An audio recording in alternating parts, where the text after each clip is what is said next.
Hello? This room always creeps me out. Like, you don't even understand. It's just like echoing off this chamber. This footage comes from Nikki TV, a US-based channel run by Nikki, who documents solo camping, car camping, and outdoor adventures. Her content often combines the practical side of setting up camp with the unexpected challenges of being alone outdoors. It was January 19th, 2025, when Nikki set out on her first solo camping trip of the year. But before the night ended, her plans would take an unsettling turn.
As the sun set, Nikki had already pitched her tent, organized her gear, and prepared for what should have been a quiet and peaceful evening.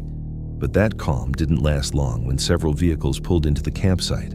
A group of people with a bunch of teenage boys just started setting up. I'll tell you what, people are just rude anymore. I had to take everything out of my tent and put it back into the 4Runner because these men showed up with 4 different vehicles. First, they told me that they had booked this site and the site beside of me, and that there must have been some misunderstanding, but the problem is that the office is now closed. So I looked at him and I was like, well, you know, I've already been here for a couple hours. My name's on the post. Cook, because they put little tags on the post at each campsite, and they put the dates that you're going to be arriving and the date that you're going to be leaving. So my name is on the tag that's on the campsite post, and it says that I'll be coming in today and leaving tomorrow. So, you know, I looked at him and said, well, I booked this site. It was available. The website allowed me to book the site. If the site was taken, it would have shown me that it was unavailable and it wouldn't allowed me to get the site. So, and I went down there and I got the green ticket off of the post and said my last name's on here, and it says I am to arrive today and depart tomorrow. I said, but if you need to contact the ranger to see, you know, what it is that we need to do, that they have accidentally double booked this site. I was like, you're more than welcome to. I said, but I'm not gonna take down my rain tarp. I'm not gonna take down my tent because I've already been here hours. They have literally just got here an hour ago. Not only that, there's like 4 cars, there's 3 men, and I guess they brought their sons and grandsons or whatever, but they are extremely loud. Not only that, they're taking their tents and they're putting them like 20 foot away from mine.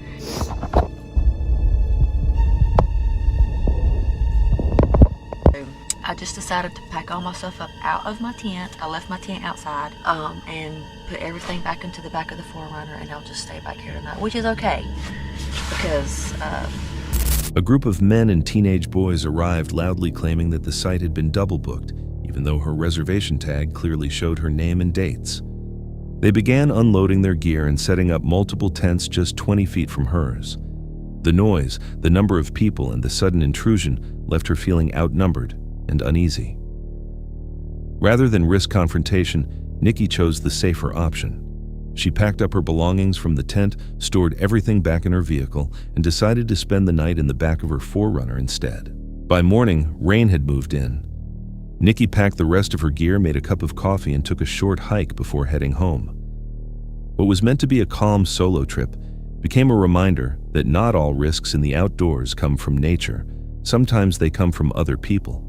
Nikki's decision highlights an important reality of solo camping. Even when prepared for weather and conditions, human encounters can introduce unexpected danger. In situations like this, stepping away from potential conflict is often the safest choice. Have you ever had to change your outdoor plans because of other people, not weather or wildlife? And in that moment, would you have stayed and stood your ground or left to avoid the risk? This footage comes from generic Chris, who set out on July 26, 2025, for his first solo overnight in the German woods. His plan was simple: build a tarp shelter, cook outside, and spend the night alone in the forest. What began as a test of endurance gradually turned into a night filled with unease.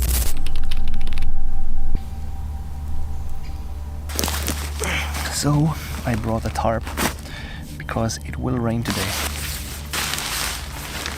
I don't know if I have enough space, and I don't know if I have enough time to set up a completely new camp, but we're going to see.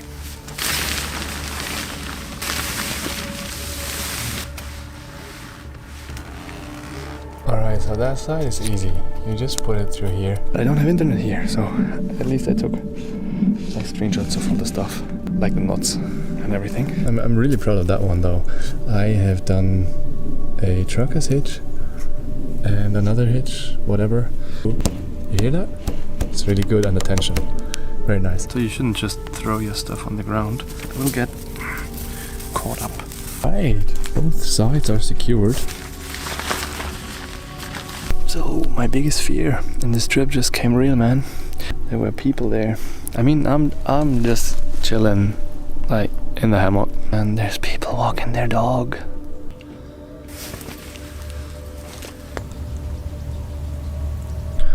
Yeah, gotta say, life in the woods, pretty chill. Alright, let's see if I can actually lie down here. And if I could sleep.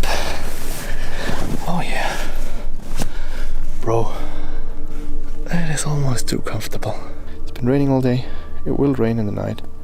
But I feel very good about my shelter.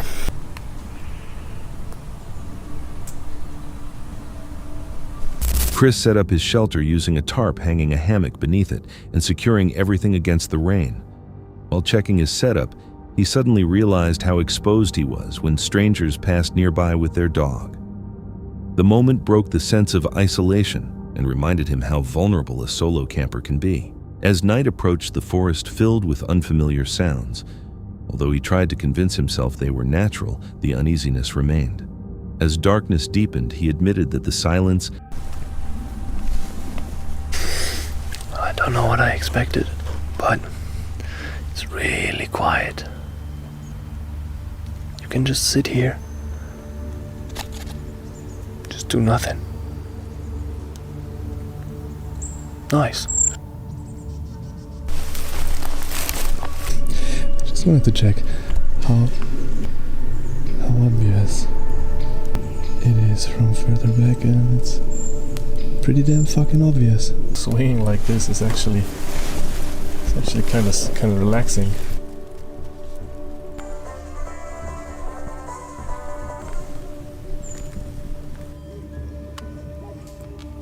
and lack of visibility unsettled him even at 32 years old.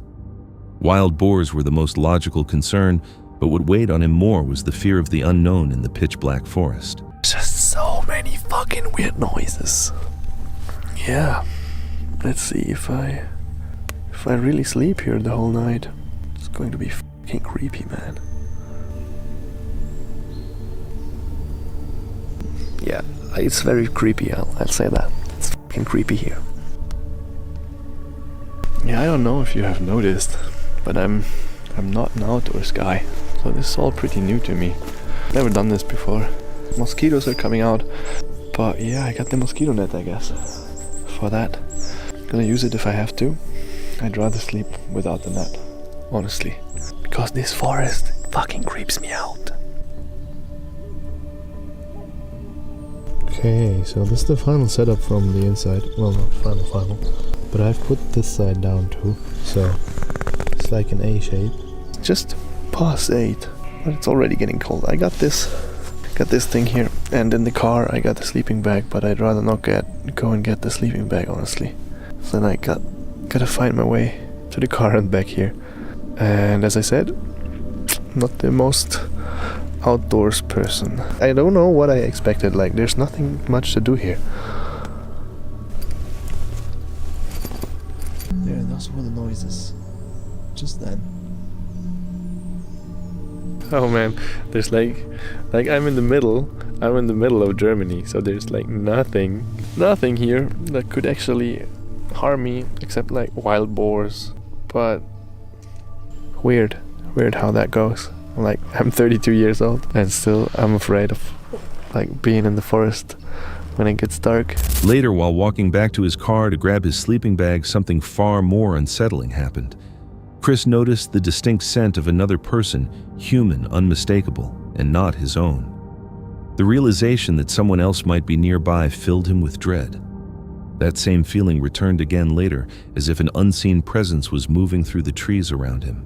Okay, so I am on actually permission to find my car, because I do need to get the sleeping bag. Well, that's so fucking cold if I don't. But I need to hurry. The sun is already gone, so it will get quite dark really quick. Bro, I would have never found this in the dark. And I wanted to cook. But a creepy thing. I just smelled someone. That sounds weird.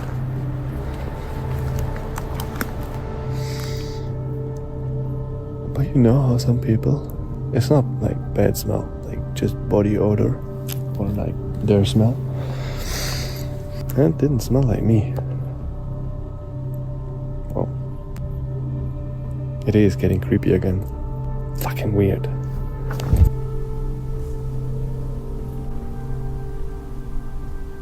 Despite the fear, Chris continued with his plan. He cooked a simple meal, secured his tarp for the night, and pushed himself to stay until morning. By dawn, he made it back to his car, safely admitting he likely would have struggled without GPS. The experience became a reminder that sometimes the most unsettling part of being alone in the wild isn't the weather or wildlife, it's the possibility that someone else might be out there too. Chris's story highlights how fragile the feeling of safety can be when camping alone. A single sound, a passing stranger, or even a faint scent can shift the atmosphere instantly. Whether it was coincidence or something more, his unease came from a very human fear, not knowing who or what might be just beyond view. Would you have stayed the night like Chris did, or left the moment you felt like someone else was out there watching? On May 7th, 2025, Wild Bear documented a 24-hour stealth challenge inside a public forest bordering a British military base. Rather than focusing on survival, Claire approached the high-risk setting as a psychological test of remaining completely unnoticed. For her, the goal wasn't spectacle, but the quiet discipline of staying present while blending into the environment. 24 hours starts now. There are people everywhere. Dog walkers, just people out for a walk. I found myself a really well-hidden little spot down here. There's loads of dead foliage attached to the trees, which is giving me lots of camouflage. That area is not big enough to put a tent, but I think for my little bivvy, it'll be fine.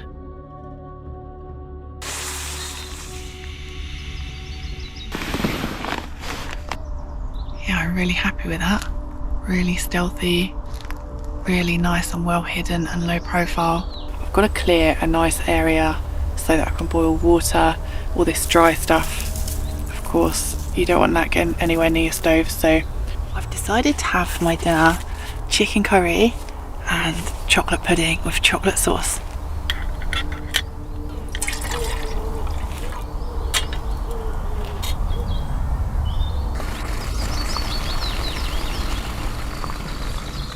Oh yeah, actually it smells really nice, really tomatoey. It's 6:30. It does seem to be a little bit quieter in the woods now. There's still people coming along though, so can't let my guard down. I want to be very careful using light tonight because of where I am, close to an army base. I don't want them thinking there's some kind of weirdo hiding in the woods. I've just bought my little head torch, and I do have my 2 night vision trail cameras as well, so we can use those. I think it's going to be quite cool later. And I've got my Leviathan here in a really thin light bivvy bag, just in case of condensation really, and my big floofy pillow. I think this is going to be well cozy, and I feel like I'm going to sleep good tonight. Determined to disappear, Claire pushed camouflage to its limits by hiding in plain sight. She set up a minimal bivvy just feet from the military perimeter, using dead bracken and forest debris to merge with the surroundings. Camping so close to the barbed wire fence created constant tension, the ongoing risk of being seen by a patrol even while technically on public land. So I'm all full up. I'm in my bed now, and I can just start to see the lights from the army base through the trees over there. I was hoping that because of that busy road there, the dogs in this little bit of woods would be kept on leads so they don't run into the road, so that they don't come sniff me out and alert their owners to my presence. Hopefully I don't get busted in the morning. It is 7 o'clock, it's 7 degrees. The woods is actually pretty quiet this morning. I've only heard one doggo so far. Hi! It's okay, it's okay. Hello, hello. Hi. There's quite a lot of people about now. There's been a couple of lovely doggos along, and they were both very kind. They didn't give me away. Hi.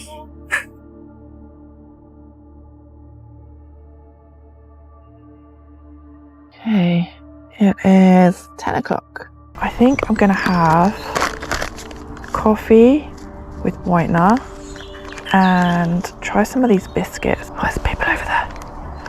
Right.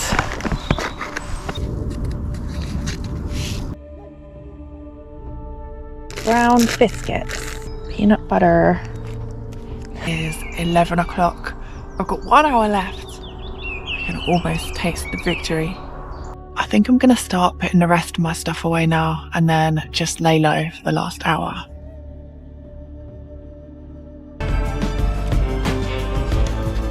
So that's me done then. 24 hours undetected in this lovely, stealthy little spot here.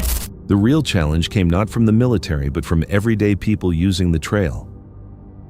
As the day went on, the threat shifted to passing hikers. Dog walkers came within just a few feet, with some dogs stopping to sniff the air and stare directly toward her hiding spot. Claire remained completely still and silent, knowing that if even one curious dog pushed into the brush, her entire attempt would be exposed. Beyond the surface of the experience lies a deeper point about human perception. The fact that people walked by without noticing anything unusual shows how easily attention can fail when nothing out of place is expected. In the end, it raises a question: how much around us goes unseen simply because we're not looking for it? On August 29, 2020, Uncharted Travel documented a night spent alone inside an abandoned rural home that felt less like a ruin and more like a preserved nightmare. The host, Trent, stepped into a house filled with the decaying remains of a family's life, only to realize that some secrets were never meant to be uncovered. So finally just got inside here, and there's a lot more brush than I remember. And it looks like this is a nice photo of some ducks or something. Hello? Hello? There's a mouse that just moved under that box. It startled me. And there's, I think, a photo of the mother or one of the daughters. No stove, but the fridge is still here. I believe there's nothing inside. Please don't be smelly. Oh. Okay, that was a mistake. Looks like they had some ducks. Maybe they farmed them, I don't know. And then there's all these cassettes Gordon had that he recorded, but they have very obscure names. found on Highway 55 or found on Highway 56. I'm here and I gotta be careful with my light because it looks right out onto the road. This looks like it was a photo of the two sisters. Oh, here's a photo of all four of them. It's probably one of the last photos ever taken. Or one of the few photos taken with all of them. Sad to see that it looks like a little more destroyed than the last time. This room always creeps me out. This was like their sunroom. They turned it into like a makeshift bedroom for someone. This looks like one of many photos Gordon had of animals he'd killed.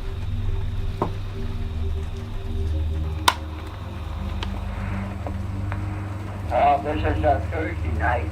It's 7:31. I'm laying here in the alcove bed. I wonder, this is Red Party. I've got the homemade condenser microphone up my left ear. Okay, I'm Rick. Oh, it's Rick. Okay. No, I don't think anybody goes to another life when they die. Still holding on to the braid. Moving various connections through wires. Cords draped around my earlobe. Old projector slides. You can see this one's like, looks like it's of the moon. It's hard to see. That one looks like it's someone standing in the grass. As you can see, here's more of these collages that Gordon has made of animals he's killed and mutilated here. Very disturbing. The atmosphere shifts as soon as he enters the living area, where the items left behind feel heavy and intentional. Scattered throughout the dim interior are personal belongings and strange recordings that suggest a deeply disturbed mindset. On the walls, altered photographs and distorted family images point to a past someone may have tried to erase or reshape. Something worth noting here, I noticed this my first time at this house, is this dresser would have been covered with books, but if you look behind it here, it's actually blocking an entrance to an unfinished attic. And on the other side of that attic, right there where you see that pink open door, that's actually a secluded kids' room. And that, ladies and gentlemen, is where I'm going to be sleeping tonight. The most disturbing discovery is hidden behind a large wardrobe in the attic, a small confined space built for isolation, accessible only from the outside. Despite the implications, Trent chooses to stay the night. Moving into the next room here. Oh wow, there's vintage clothing and dresses. Looks like whoever lived in this room was very into fashion. Look at this TV. Ms. Thompson advises, man takes wife for granted. So maybe some old photos and old projector slides.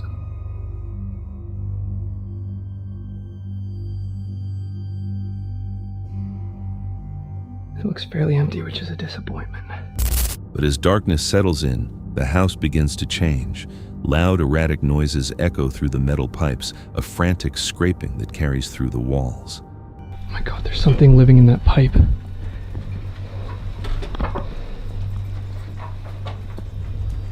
You hear that? Oh my god. I was just packing up my headphones. The pipes just began to shake and... Alright. Let's get out of here. Back into my home sweet home. And I think with that, I can now call it a night.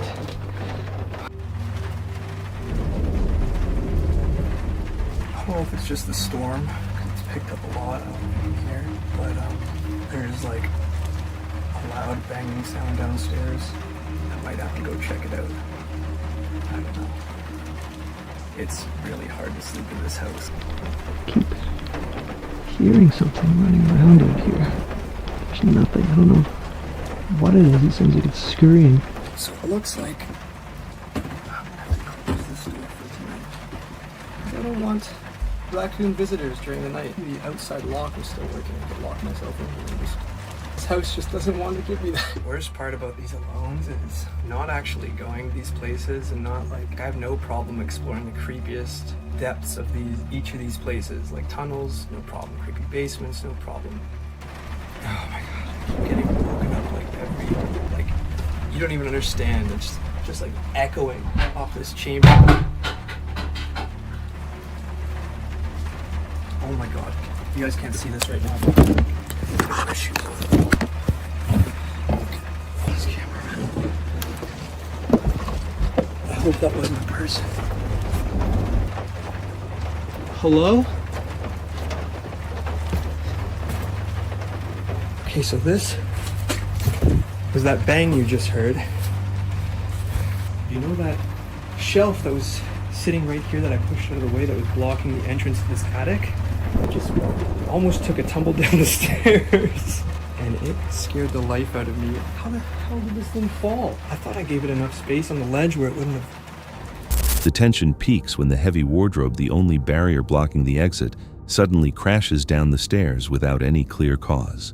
In the end, the fear doesn't come from anything supernatural, but from the traces of human behavior left behind in the silence.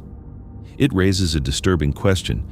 If there were no spirits involved, why was a child-sized room hidden and locked from the outside? When a home is abandoned, do its truths disappear or do its secrets become harder to ignore?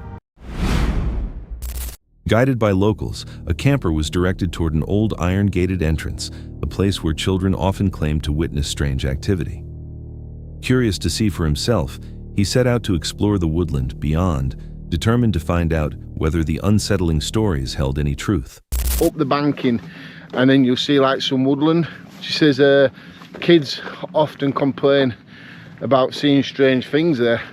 As he entered, he moved carefully through the terrain, noting nearby cricket fields and the eerie stillness of the forest. Signs of human presence, makeshift shelters, and old fire pits suggested the area had been used before, though it was unclear by whom. The deeper he went, the stronger the sense of unease became. So we're having a little look around and been speaking to part landowner there, and this is a nice dog. He's actually, paying a bit of respect to his dogs that he's buried. Rustling leaves and distant animal sounds only added to the tension, leaving him with the persistent feeling that he was being watched. That tension increased when he encountered a local man. Clearly intoxicated, the stranger claimed the land as his own and spoke in vague terms about buried animals. You're better off going down to, what is it, bridge down there? Yeah, I'm going to look down there first, see what... I've seen one spot, but... There's no cat, is it? All I'm looking for is like a nice... Although the camper tried to stay calm and respectful, the man's slurred speech and unpredictable behavior quickly raised concern. What began as a simple exploration now felt unstable. Torn between curiosity about the man's claims and a growing sense of risk, the camper chose to end his trip early. Packing up his gear, he left the area with mixed feelings, disappointed that his plan had been cut short, but also intrigued by the idea of returning one day with proper permission from the actual landowner. The encounter leaves unsettling questions behind. Was the man just an intoxicated trespasser, or was there some truth to what he said about buried animals and unusual activity in the woods? If you had been in that situation, would you have continued deeper into the forest despite the warning signs, or left as he did? The final case of the night comes from Western Nowhere, a channel focused on solo wilderness exploration, archaeology, and storytelling often set in the remote landscapes of the American Southwest. On July 27, 2025, while documenting an ancient hunting camp hidden deep in the forest, the explorer began to feel that something wasn't right. What started as a quiet expedition slowly shifted into something far more unsettling.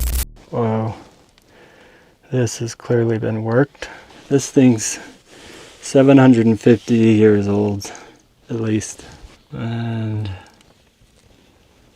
can't see the very end of that. So I didn't read anything about these caves. I know there's caves throughout this area. For some reason this cave, it's creeping me out. I know that it's close to the cave with the skull. I'm gonna sleep out here and I'm gonna think about it.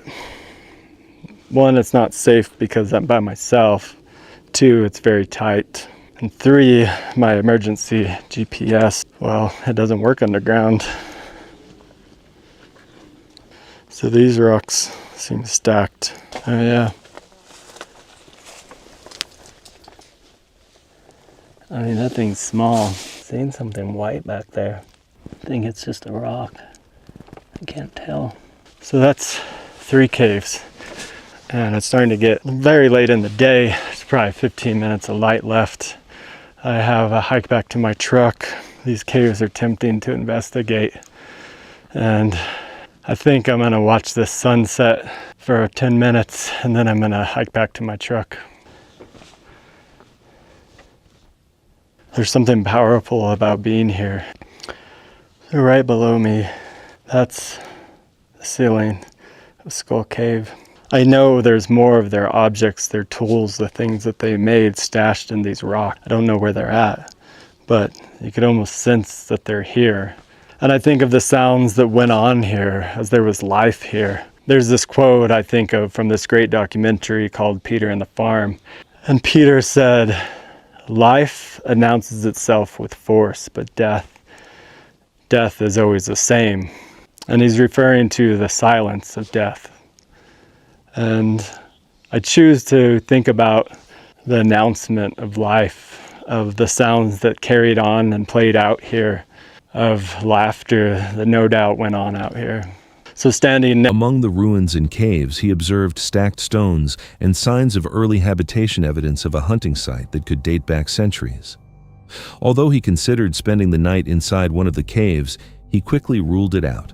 It was too confined, too risky, and unsafe to attempt alone. Next to Skull Cave, I feel the heaviness, almost like, what was that sound? I'm sure my mic picked that up. What was that? Right in there.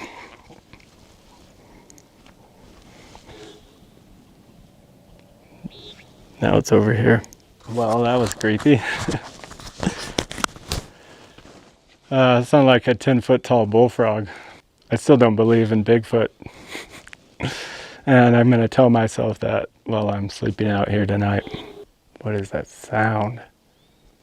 It's coming from out here.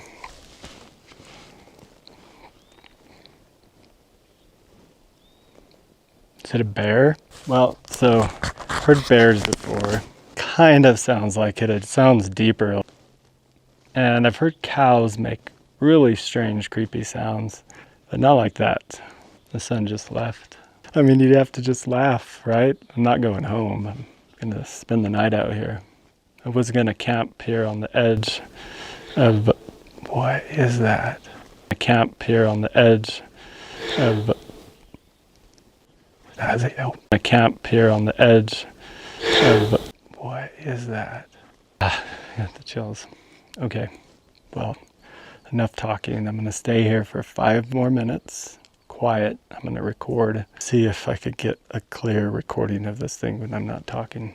That time, it went the opposite way, 100 yards to the right. So, there's either more than one, or it could move maybe 10 miles an hour through dense forest.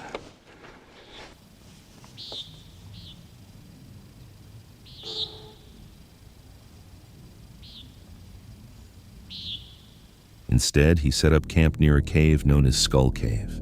As daylight faded, the stillness of the area became heavy, interrupted by strange, deep sounds echoing through the forest. The noises were strong and unfamiliar. No Sasquatch got me. I'm gonna make some dinner and then I am going to get my camp set up. I could still hear whatever it is out here, so what I'm gonna do is set up a mic, I don't know, 100 yards away from my truck and see if I pick anything up. That's where I have my mic and it's recording. I was gonna pitch a tent because it was gonna rain, but it kind of cleared up. Hearing that sound through my speakers at home, I'm more convinced that it was an owl. Even though in person it was much louder, it was much deeper, and it seemed to permeate the entire forest. So if anyone recognizes what animal this is, please let me know. That's the end of day 1 at this ancient hunting camp. Tomorrow I'll head back out to the caves and maybe go inside.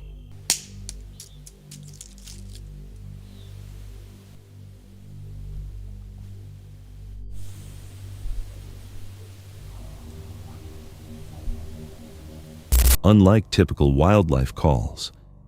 They stopped him mid-sentence, leaving him visibly unsettled. While he tried to explain them as an owl or a distant animal, their volume and depth made that explanation difficult to accept. Later that night, he placed a microphone outside his camp to record the surroundings. The audio captured not only the unusual calls, but also snapping branches and other unexplained sounds. The forest seemed active, with something unseen, its presence impossible to ignore. Although the explorer suspected it might have been an owl, the recording suggests something far deeper and more powerful. Could it have been an unknown animal or something connected to the ancient history of the hunting site? Was he simply surrounded by natural wildlife, or did he come across something older, something that still lingers near the caves once used by hunters centuries ago?